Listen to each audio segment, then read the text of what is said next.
간밤 뉴욕 증시를 수놓았던 뜨거웠던 종목들과 전문가의 인사이트를 확인해보는 시간입니다. 이항영의 월가이드 시작합니다. MTN 이항영 전문위원 모셨습니다. 위원님 안녕하십니까? 안녕하세요. 네, 안녕하십니까? 자, 간밤의 핫스탁 세 가지 중에 첫 번째 핫스탁부터 열어보도록 하겠습니다. 첫 번째 핫스탁은 아마존닷컴입니다. 메타 너도 아마존 나도 사실 이렇게 우스갯소리로 할 얘기는 아닙니다. 왜냐하면 아마존과 메타를 거론한 것이 이제 또 추가 감원을 발표한 두 빅테크 기업이기 때문입니다. 지난해 11월 18,000명의 감원을 발표했던 아마존이 앞으로 있을 불확실성을 대비해서 9,000명을 추가로 감원한다고 합니다. 무시무시하죠. 빅테크 기업들의 2차 감원이 본격화됐다는 평가가 나오고 있는데요. 처음에는 호재라고 받아들여졌는데 두 번 나오니까 조금 걱정돼요. 계속 호재라고 봐도 되는 걸까요? 전체적으로 보면 이제 그 회사에서 이런 대규모 해고 그리고 어찌됐건 인적 조정을 하는 것에 대해서는 어떤 불합리한 부서 그리고 좀 지나친 어떤 효율의 비효율성을 제거하기 위해서 호재를 볼 수 있죠. 그렇죠. 다만 하나하나 뜯어보면 뭔가 조금 뭐 미심적인 구석이 또 없진 않습니다. 아, 그래요? 근데 오늘 그런 것들이 좀 악재인식을 했다는 보셔야 되겠는데요.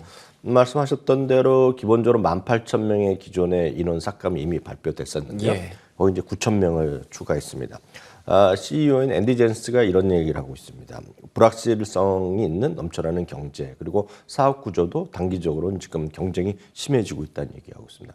앞서 제가 약간 미심적인 구석이 있다고 얘기했는데 거기에서 가장 핵심적인 것은 소위 이제 돈을 크게 벌어들이는 AWS, 소위 아마존의 소위 클라우드 서비스인데요. 네. 이쪽에서에 대해 경쟁이 치열해지고 있고 이쪽도 좀 사람을 좀 줄이는 것으로 알려져 있거든요. 그러니까 그래요? 이런 것들은 약간은 좀 마이너스 요인이 있겠죠. 그러네요. 물론 이것들이 장기적으로 좋다고 하겠지만 일단 이런 것들이 약간 미심적인 부분으로 좀 시장에서 부정적으로 좀 읽히지 않았나라는 생각을 하고 있습니다. 그렇기 때문에 오늘 뭐 많이 떨어진 건 아니지만 1%의 오늘 하락이었습니다. 다만 이런 것들 언제라도 시각은 또 긍정적으로 바뀔 수 있다라고 보셔야 되겠습니다. 네. 중요한 것은 이 회사가 얼마나 고속성장 특유 사람을 많이 늘려왔냐는 거죠. 특히 이제 팬데믹 때 전 세계적으로 인력 확충을 많이 했었고요. 특히 제2의, 제3의 소위 아마존에 대한 본사 이런 것들 한다 그러면서 정말 엄청난 어떤 그 물결을 일으켰던 것도 사실이거든요. 다만 이 그림을 보시면 제가 처음에 오늘 발표문에 보면 실제로 보면 2018년, 19년부터 21년 동안 80만 명이 늘어났다고 해갖고 정말 80만 명인가 찾아봐 어떤 차의 그림을 찾아냈거든요. 네. 그러니까 진짜 2018년, 19년부터 불과 2, 3년 만에 80만 명이 늘어났었던 거죠. 그러니까 그게 그만큼 여기에 보면 어떤 웨어하우스도 있겠고요. 예. 배달하는 인력도 있고 수많은 사람도 있겠죠. 네. 분류하는 사람도 수많은 사람이 있었고 미국뿐만 아니라 전 세계에 늘려났었고 이미 작년에도 자연스럽게 조정한 게 있었지만 진짜 많이 늘려났었다라고 보셔야 되겠고요. 네. 그런 것들이 지금 슬로해지고 그 경영은 그리고 요즘 보면 각종 자동화나 로봇화가 많이 되고 있지 않습니까? 분류 작업하는데 그래서 그런지 모르지만 또 그런 쪽에서 인력 감축이 또 제법 있지 않았었냐라고 우리가 추정할 수 있어 보입니다. 다만 이제 오늘도 주식 보상 프로그램 워낙 이쪽에 그 보상을 하는데 결국 다양한 어떤 주식에 대한 걸로 보너스 이런 걸 많이 줬는데 그거에 대해서는 특별한 언급은 없었습니다. 다만 전반적인 기존에 남아있는 분들도 광범위한 급여 삭감 조치가 일단 강력한 암시가 있었기 때문에 이 부분은 약간 또 스트레스 받는 분이 많이 있을 것 같고요. 또 하나는 이 회사도 팬데믹 시기에 적극적인 소위 리모트 워크를 많이 했는데 아주 회사가 사람을 줄이거나 할 때 아주 가장 쉬운 것은 직원들이 싫어하는 걸 발표하는 거거든요. 뭐죠? 그러니까 우스갯소리를 아마 직장 다니셨던 분들은 다들 제 말씀에 공감하실 수 있을 것 같습니다. 네. 요즘은 이제 국내 증권가 제가 여의도 일대에 보면 점심시간이 아예 11시 반부터 1시까지 돼 있는 경우 있는 것 같아요. 왜냐하면 그게 주 52시간 이렇게 타이트하기 때문에 그 좀 러프하게 해놓은 것 같은데요. 네. 예전에 보면 웬만한 직장이 12시부터 1시, 저가 직장생활 많이 할 땐 그랬거든요. 아주 쉽습니다. 스트레스 하는 거는 11시 58분, 59분에 소위 관리 인원이 돌아다니면서 이석한 사람 체크하는 거 아주 쉽습니다, 지금. 그리고 예를 들어서 사람들의 뭐 어떤 경비 처리하는 거 있지 않습니까? 그런 걸 예를 들어서 뭐 버스비, 택시비 그런 거 있지 않습니까? 그걸 하나 다 따져보는 겁니다. 그럼 스트레스 진짜 받거든요. 그렇죠. 네, 그런 것들을 하는 건데요. 이번에 아마존이 한 거가 웬만한 직원들 다 풀타임으로 사무실에 와라 이런 얘기를 하는 거죠. 그러면 벌써 그렇게 준비 안 된 분들이 많이 있지 않습니까? 그렇죠. 그런 분들은 뭐 하겠습니까? 스스로 사퇴하는 거죠. 그러니까 조직 생활에서 직원들을 좀 스트레스, 그러니까 합법적으로 하는 거죠. 네. 합법적으로 스트레스 주는 건 한두 가지가 아니라는 것을 아마 공감하실 것 같습니다. 그런 걸 지금 하고 있다는 겁니다. 지금 아주 제가 쉽게 풀어드리면. 그러니까 한국이나 미국이나 제가 봤을 때 똑같거든요. 직장 생활.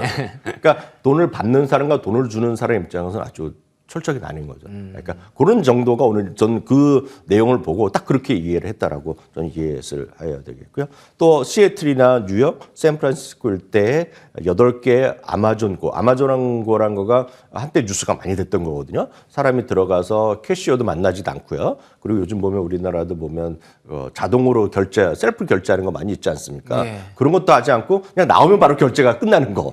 그럼 왜냐하면 어찌됐건 많은 사람이 앱들을 갖고 있고 거기 사람 여러 가지 기기가 있으니까 이미 결제가 되는 순간 물건 받아 나오면서 결제되는 것들을 아마존고라고 해서 엄청나게 선전도 많이 했던 건데요. 그 8개 지역은 폐쇄하는 것들, 발표한 것들 이런 것들이 전반적으로 좀 아마존에 물론 장기적으로 잘해보자는 그런 거겠지만 오늘은 그런 것들이 좀 악재인식하는 경우도 간혹 있었다라고 이해하시면 되겠습니다. 알겠습니다. 뭔가 올해 초의 흐름을 보면 빅테크라고 다 같은 빅테크는 아닌 것 같다는 생각도 듭니다. 주가의 움직임도 좀 그렇고요.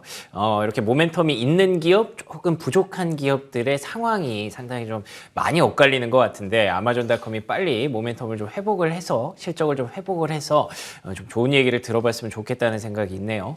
자, 두 번째 하스탁은 인페이지 에너지로 갑니다. 태양광 관련 기업이죠. 유럽이 미래다. 최근에 사실 태양광 관련 기업들의 주가가 썩 좋지 못했습니다. 한 종목만 빼고 썩 좋지 못했다라는 말씀을 드릴 수가 있는데 재평가가 좀 나오고 있습니다. 특히나 유럽 비중이 높아지고 있는 인페이지 에너지 같은 기업들이 얼마 전에 시티그룹도 그랬고요. 이번에는 레이먼 제임스도 긍정적인 평가를 내리면서 주가가 반등했습니다. 주가가 최근에 또 조정받았던 게 밸류에이션 부담도 괜찮은 것 같아요. 딱 그런 거죠. 주가가 워낙 많이 떨어졌거든요. 예. 요즘 보면 말씀하셨던 게 이제 퍼스트 솔라 정도 제외하고는 네. 대부분이 주가가 재미없는 것이 현실입니다. 오늘까지 현실입니다.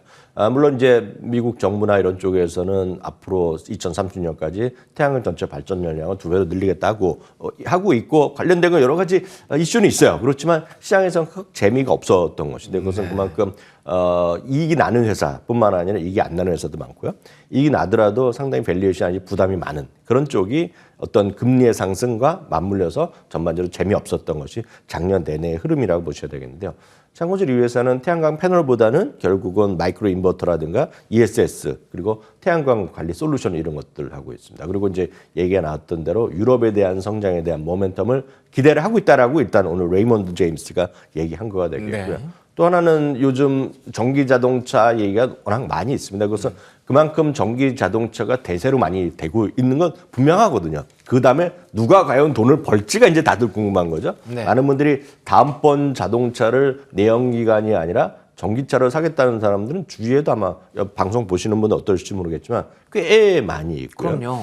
여러분들 이제 택시를 타시는 분들도 택시도 은근히 많이 있거든요. 많아요. 진짜 특히 이제 많아요. 개인 택시 하시는 분들과 법인은 다르지만 법인은 이제 워낙 계속 운행을 해야 되지만 개인은 그렇지 않겠지만 개인 택시는 꽤 많이 늘어나고 있는 걸 아마 피부로 느끼실 것 네, 맞습니다. 같거든요. 여하튼 그렇기 때문에 당연히 충전 설비나 충전 시설에 대해서 요즘 미국에서도 얘기가 많이 있는 건 분명히 팩트가 되겠습니다. 어찌되고 그런 상황에서 이런 전기차 충전 시장에서도 새롭게 들어간다. 뭐 이런 것들에 대해 추진하는 것 자체가 희망 넘쳐나죠. 다만 이런 것들이 꿈과 희망은 넘쳐나고 일단 규모는 작지만 매출과 이익도 꾸준히 늘어나는 것도 분명히 팩트가 되겠습니다. 다만 전체적인 시장 자체의 흐름이 아직까지 썩 좋은 흐름은 아직 아니다라는 그렇습니다. 것도 좀 인정하셔야 되겠고요. 예. 얘기했던 대로 최근 들어서 보면 투자 의견을 상회하거나 목표 주가를 올리는 것도 꽤 있는 것도 사실인데요. 일단 적극적으로 대응하기에는 주가 흐름 자체가 워낙 많이 떨어져 있기 때문에 너무 많이 떨어진 거에서 올라가면 나중에 성공하면 크게 벌 수도 있지만 아주 쉽게 기술적이게 하면 마디마디 뭐라 그럽니까? 우리 한국 주식 하실 때도 많이 전문가들이 얘기 들으셨을 것 같습니다. 층층이 매불벽이 쌓여있을 수밖에 없는 거거든요. 그러니까 그런 걸 무시하기 위해서는 엄청난 큰 드라이버, 엄청난 큰 힘이 있어야 되는데 그걸로 무슨 재료가 됐건 실적이 있어야 되는데 그런 것들은 아주 썩 지금 뛰어나진 않을 것 같다. 그래서 이건 워낙 많이 떨어져 있기 때문에 정도의 반등이 되는 모멘텀 정도라고 보셔야 되겠고요. 굳이 이제 이런 쪽에 만약 보시려면 대표자는 지금 어찌되었건 퍼스트 솔라라는 게 자리를 차지하고 있다는 거. 그리고 ETF로는 ICLN 그리고 탄이라는 대표적인 또 ETF가 있기 때문에 이런 걸 위주로 좀 보시는 것이 편하지 않을까라고 말씀드립니다. 말씀드린 대로 퍼스트 솔라를 제외하면 아직까지 재미가 없습니다. ETF의 흐름도 확실히 좀 약세 흐름이 지속되고 있고요. 이렇게 좀 주가가 빠지는 종목은 그만한 이유가 또 있는 부분이기 때문에 이거에 대해서 냉정하게 따져보시고 투자 판단하실 필요가 있을 것 같습니다. 자, 마지막으로는 배드 베스 앤 비욘드 오랜만에 등장하네요. 대표적인 밈스탁이죠. 결국에 밈스탁의 결과는 페니스탁이었을까요? 동전주로 전락하고 말았습니다. 주식 역분할이라는 표현을 쓰더라고요. 그러니까 분할을 역으로 하면 병합이겠죠. 예, 주식이 너무 가격이 떨어지니까 이걸 다시 합쳐서 여러 개로 좀 쪼개져 있는 걸 다시 붙이겠다라는 건데 이게 모르겠습니다. 이것 때문에 주가가 급락을 했는데요. 경영진은 이렇게 하면 유동성이 좀 살아날 것이다 기대를 하는 것 같더라고요. 이게 그 약간 우리나라에서 보면 익숙하지 않은 개념이 네, 있습니다. 맞습니다. 우리나라는 이제 주식 분할도 약간 그렇게 많이 있지 않습니다. 우리나라도 가끔 최근에 보면 수년 전 삼성전자 하면서 그랬지만 크게 이슈가 되는 나라가 아니거든요. 그렇죠. 근데 이제 우리나라 이제 그 액면가란 게 있지 않습니까? 예. 주당 5,000원, 주당 500원, 주당 100원. 그래서 삼성전자가 주당 100원을 내렸네. 그래서 한꺼번에 확 내린 거로 제가 알고 있는데요. 네. 500원인지 100원인지 제가 정확히 기억은 5분의 1로 줄였는데 50. 예. 네, 그런데 미국은 여기서 오해하시면 안 되는데 미국은 액면가랑 개념이 없습니다. 그러니까 많은 액면 분할 이런 말은 한마디로 틀린 말입니다. 아, 그러네. 네, 미국은 그냥 주식 분할입니다. 그래서 액면가가 없기 때문에 원하는 대로 주식을 나누면 됩니다. 그냥 스플릿을 합니다. 그래서 10주 있는 거를 그냥 한 주를 10주로 바꿨다. 10주를 한 주로 뭉친다 하는 건데요.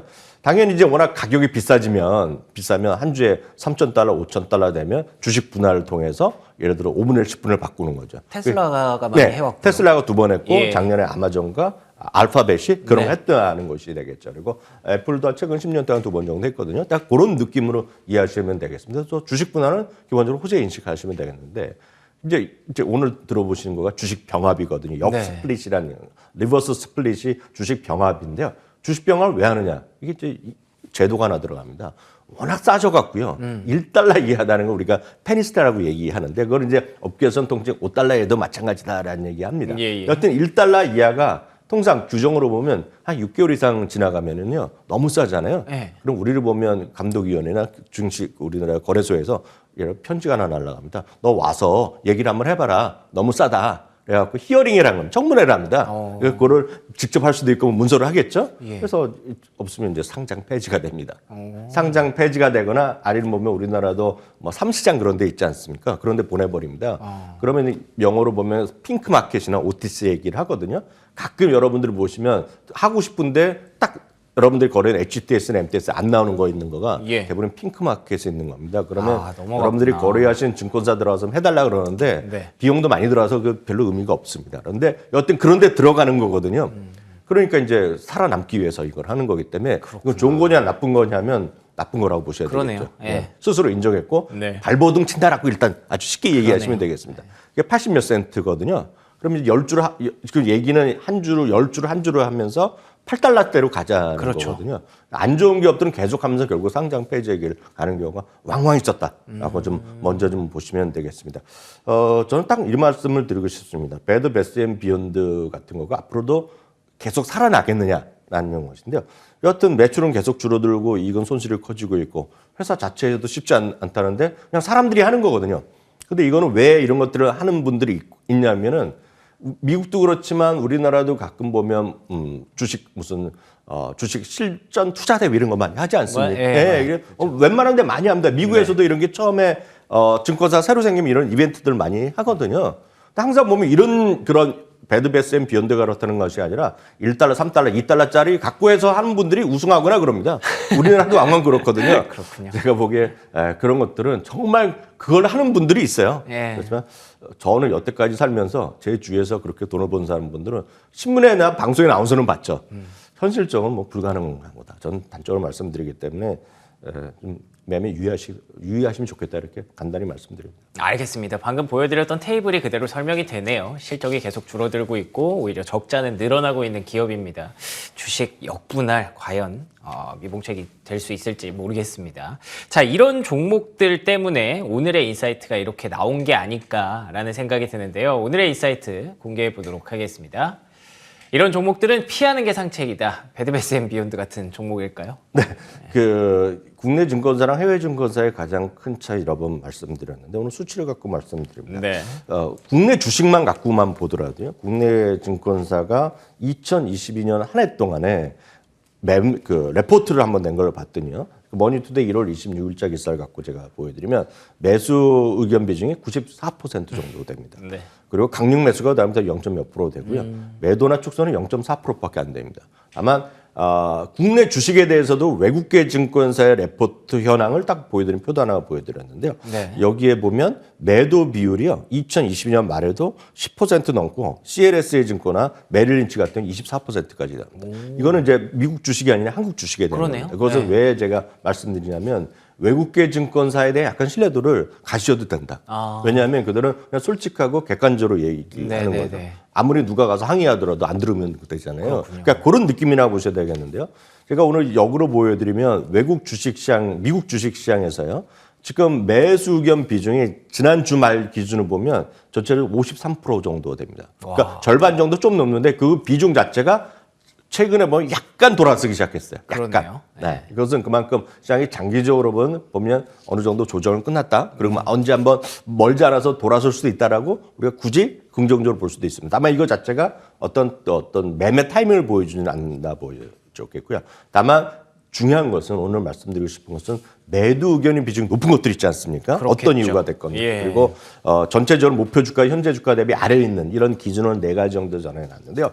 여기에 표를 한번 보면 7종목 정도 여기 걸립니다. 예. 그러니까 미국에서 여러분 보시는 주식을 항상 보실 때 시장이 특히 어려울 때는 여러분들이 갖고 계신 주식에 대한 보수적 의견이 얼마나 많은지 보시면서 좀 참고하시면 좋을 것 같아서 소개해드렸습니다. 알겠습니다. 매도 의견을 조금 더 자유롭게 개진할 수 있는 월가의 투자 의견 절대 무시하시면 안 될 것 같습니다. 관련 종목들 나갔으니까요.